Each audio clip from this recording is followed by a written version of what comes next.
My name is Jane Williams. I am a reporter for the Pony Express, and I am here today interviewing Mr. Jim Hogeboom, the new superintendent for NUSD. First question, where did you grow up? So I grew up over in the East Bay. I went to San Ramon High School and then went to Cal Berkeley, so I'm a big Cal Bear fan, and so mostly over in the East Bay. What do you like to do in your free time? In my free time, I like to play tennis. I used to play a lot of basketball. I like to hike. I love Mount Tam. I love to hike and bike on Mount Tam.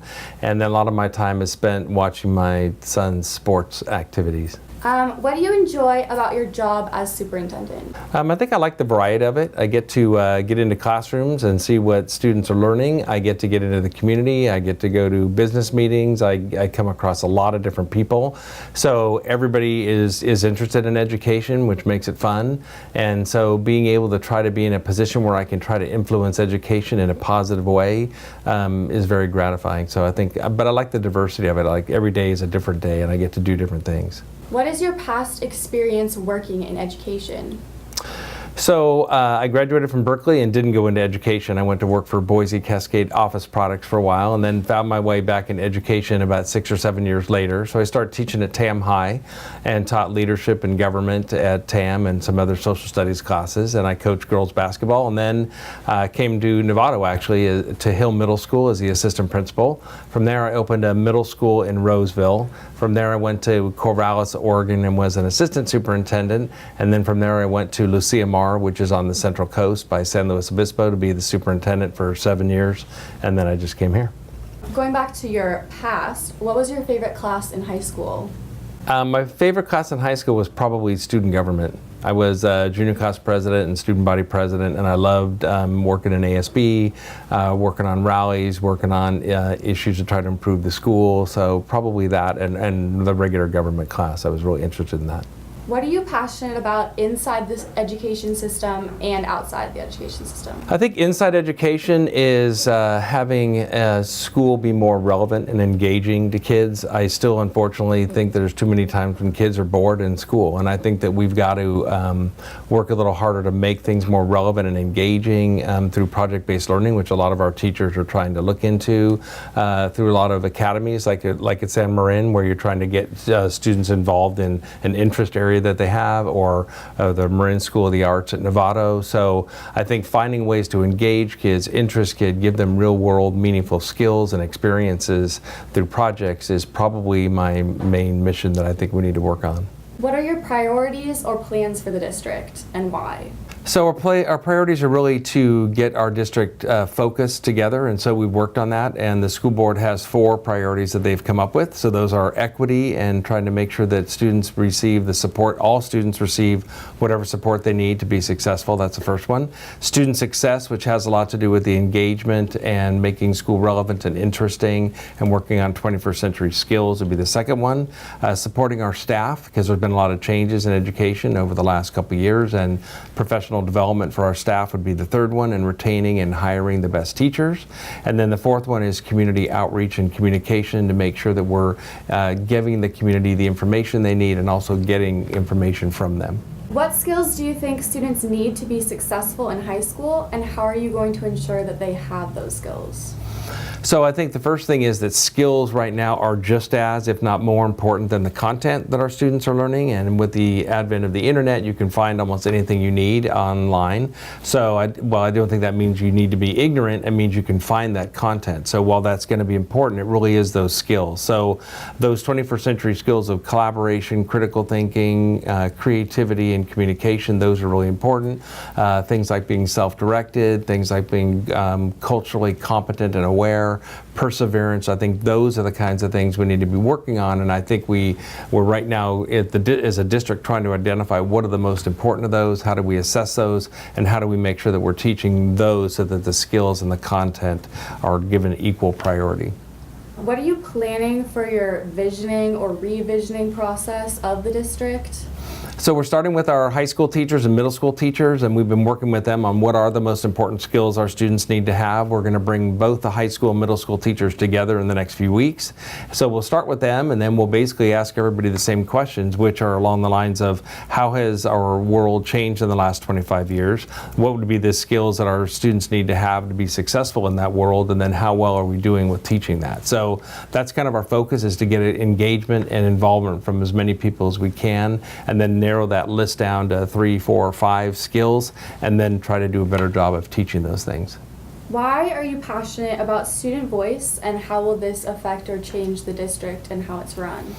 Well, I think there's a couple segments of people that I don't think we listen to much, and students is one of those. And you guys are sitting in the classes every day. You have a great insights into what's working and what's not working, but sometimes we don't tap into that. We don't ask you, what do you think about that? We don't ask for input teachers necessarily to get input from how could teachers do a better job? How could classes be more interesting? What are some other classes you would like to have? So again, I think we've got a group of people who are right there experiencing our education. It's supposed to be for you. It's supposed to help make sure you're really prepared, yet we don't oftentimes ask you, how is it working? Is this working for you? Is it not? So I just think it's something that's been overlooked for a long time. So we're trying to do a better job with that by asking student groups. I know both of our high schools have student advisory committees together. I want to tap into that and go talk to our students more. We have 3 student board members now that we didn't have before, and we're not just going to have them sit there reporting out on the activities of the high schools, but actually try to get their input into some of the substance of what the school board's dealing with as well. So we do a better job of trying to get that student perspective, and some of the committees and things we have about the visioning process, we're making sure that we have students on there as well. I've heard about some issues surrounding the EL program at San Marin. How have they been resolved, and what is the plan for the future of the program? So I think with our English learners in the district as a whole, we are always looking to improve what we're doing. And so we piloted a program called Kevin Clark, and it's a very specific strategies to try to improve the English language development of our students. And so we did a lot of training and piloting of that over the summer. So we basically have a more, I would say, specific and rigorous program to teach the English language to our mostly Spanish-speaking students. So we've added classes at both San Marin and Novato High School. We're looking at maybe bringing that down to the middle schools next year. And the whole purpose is to do a better job of helping our non-English speaking students learn English, better and faster. How do you feel about Global Academy so far at San Marin, which is a new program this year? What do you hope to see come out of programs like the Academy and STEM? I love the Academy idea. I think it's great. We talked before about tapping into student interest, and I think the more that we can integrate programs and show students the connections, and if you're interested in something, really give you more support in that, I think it's awesome. So the STEM program and biodiversity and global awareness, I think those are great ways to, again, not only integrate things, but show students the connections and tap into the awareness. So I think that that's a great way to make school more meaningful, maybe more engaging, and get groups of teachers working together with groups of students who are all kind of interested in the same thing. So I love those ideas, and I love what's happening at San Marin with that. Are there plans for academies at Novato High School? Obviously, MSA is very far down a path. Like, how is that going?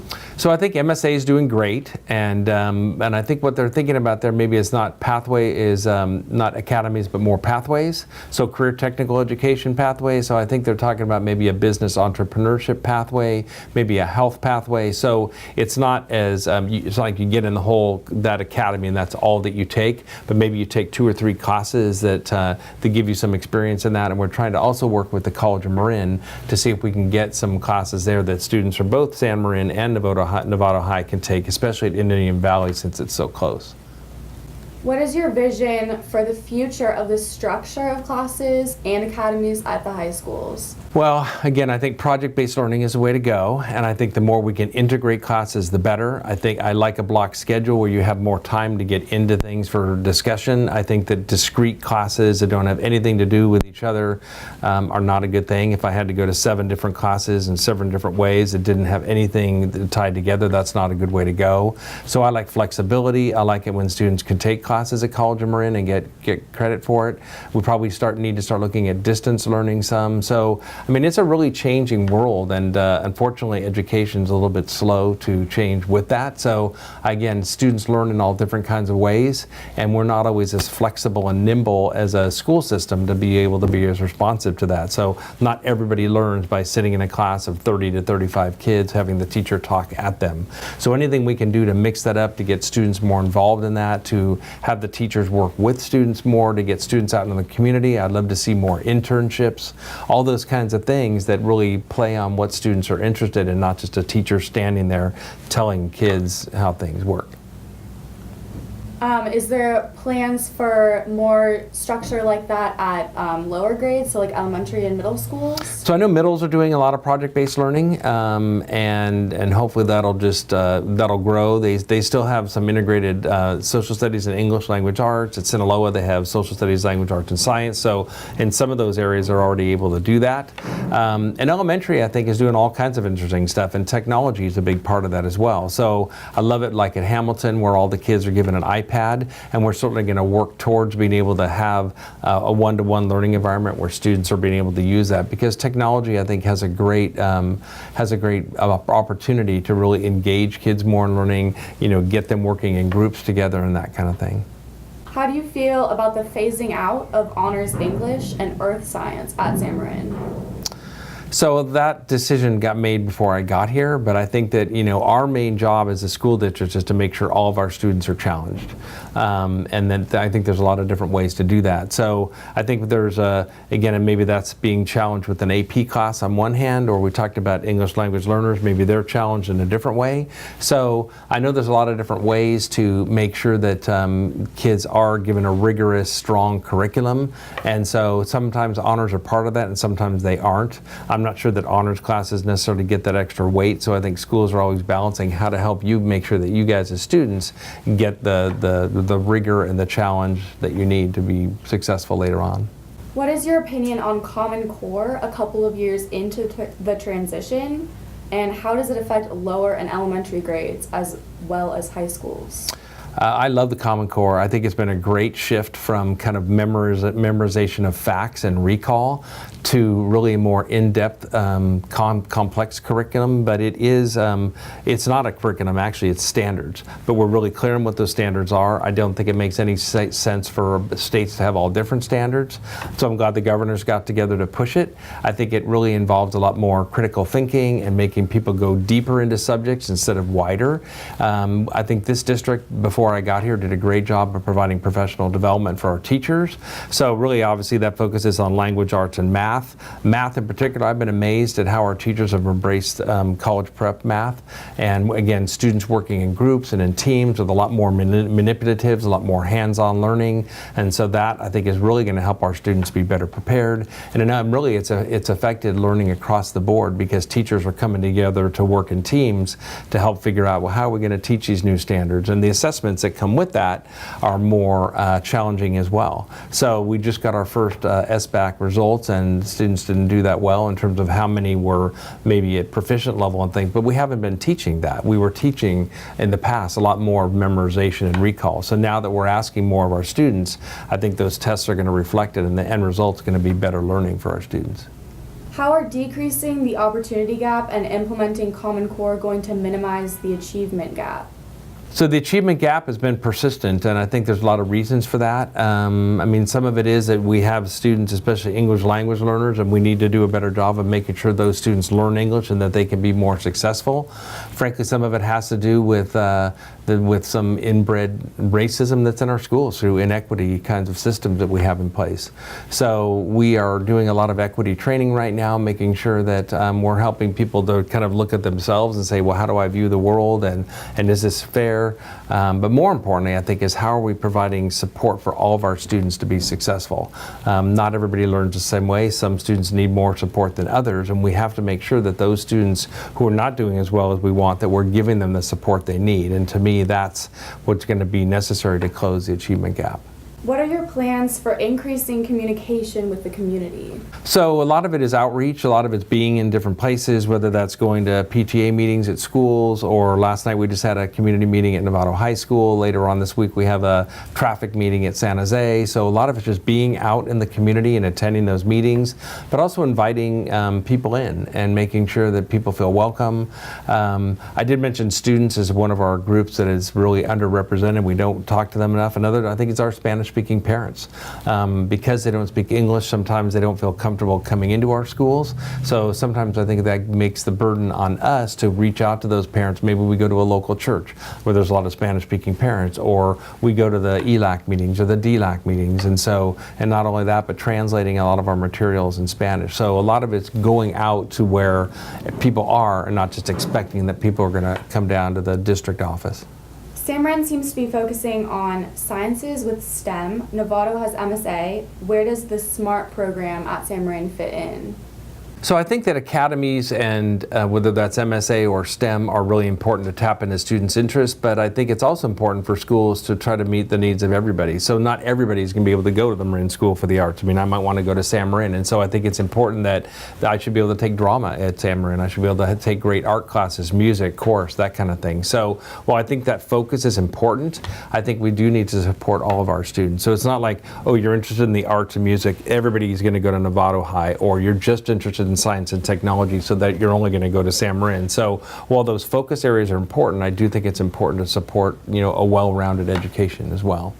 Now that you've been at the district for 90 days, what is your assessment of the district? So my assessment of the district is it's in good shape. I spent most of July, when most of the teachers and administrators weren't here, meeting with our community groups. And one of the things that's amazing to me about Marin is the number of support groups we have. So whether that's the Boys and Girls Club, or the Youth Center, or 10,000 Degrees, or the Marin Community Foundation, there's just tons of support for students, and that's really makes Marin stand apart from some other places. So meeting with all the community groups, and then I've been to every school. I've tried to get into classrooms every week, meeting with our teachers union and our classified union, which just came from a Chamber of Commerce meeting today. So it's been great to get out there and meet everybody and see what their perspective is. So my sense is that Novato is in really good shape going forward, but that we do have some work to do, not only in terms of identifying those 21st century skills and doing a better job of teaching those, but also with our facilities. So our facilities are outdated. We need to take a look at all of our schools and make sure that if project-based learning is something we want all of our kids to do we have the space that's going to support that? San Marin doesn't have a pool and Novato does. Maybe that's something to look at. If Novato is a school of the arts, maybe we need to look at the possibility of getting a theater there. So I think there's a lot of needs that are going to happen on a facilities level that we're going to need to take a look at, and to make sure that those support the 21st century learning. So that's my assessment of where we are after 90 days. As staff support is one of your priorities, how is the district doing that? Yeah, well, I think that supporting our staff is one of the most important things we can do, because if we want to make sure that students are learning, we got to make sure we have great teachers. And if I was a teacher, I'd be a little overwhelmed. I mean, the funding formula for schools has changed with the local control funding formula. There's LCAP, the Local Control Accountability Plan. There's the Common Core. There's the Next Gen Science Standards. Teachers are supposed to be integrating technology into all their classes. They're supposed to be bringing in project-based learning, authentic assessments, and all that. So it's overwhelming. And one of the great things Novato did, again, before I got here, was to hire coaches. So we've taken some of our very best teachers and we're using them to coach other teachers, and they're doing that with GLAD strategies and PSYOP strategies and technology and PBL and all that. So I think that's a great way of taking your best teachers and using them to help other teachers get better, and just make sure that we provide great professional development. So in Novato we have either a late start Wednesday or an early out Wednesday, and so every week our teachers get a chance to come together and plan and work together to collaborate, and I think that planning time is really, really important. So I think one of the best ways we support our teachers is making sure that we offer them great professional development to help them learn the new skills that they're going to need to have. Where do you see the district in 5 to 10 years? Well, I think we'll be hopefully more of a leader than we are now in certain ways. Certainly, I think with 21st century skills, with project-based learning, hopefully we'll have the top facilities around in the county, if not the state. I think that the academies are really taking off at San Marin, hopefully with career pathways. I'd love to see more partnerships with the College of Marin, so more of our students are getting college credit and participating out at Indian Valley College, which would be great. And I just would love to see us be the leader in terms of making sure that our students are prepared for a pretty challenging and different world out there. Well, thank you very much, Mr. Hogeboom. This has been very interesting. Well, thank you for your time, and I'll look forward to seeing you over at San Marin. Once again, this is Jane Williams. Thank you so much for watching.